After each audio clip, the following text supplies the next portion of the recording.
Yeah, apps is a good point because it's such an issue with dictionary apps in Asia.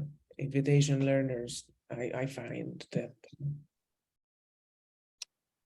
they are not Well, doing that. yeah. Yeah.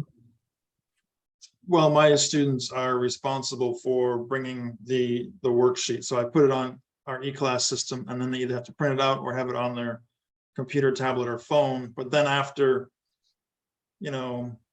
2 or 3 rounds of speed chatting, I tell them to put their papers away or their phones or computers. So then they have nothing to look at. So It's draconian. that solves that issue, but also it helps them just focus on conversation. Yeah, like it or not. Yeah, honestly, we're so addicted to our phones in general that it's just in terms of discipline and attention spans, it's a whole other conversation.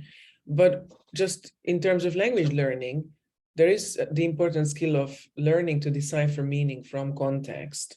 Yeah. And if they really get hooked on using a dictionary all the time, then they will never learn this super important sub skill, which is a skill on its own right. So even if it's a vocab lesson or a grammar lesson, and we do want them exposed to a career text where they will see the target language in action and they decipher the meaning.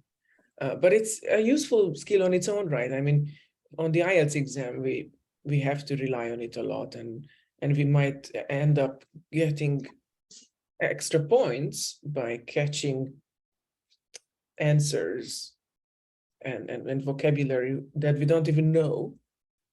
But it's clear from the context that this word is the one I need to kind of transfer, or this is the word that's doing all the magic for my purposes here. So this is a skill, and it's worth teaching and it's worth learning on its own right. So it's 2 birds with 1 stone. And in language learning, I'm a huge fan of many birds with 1 stone. So we're learning vocabulary through or by practicing this reading sub skill as well.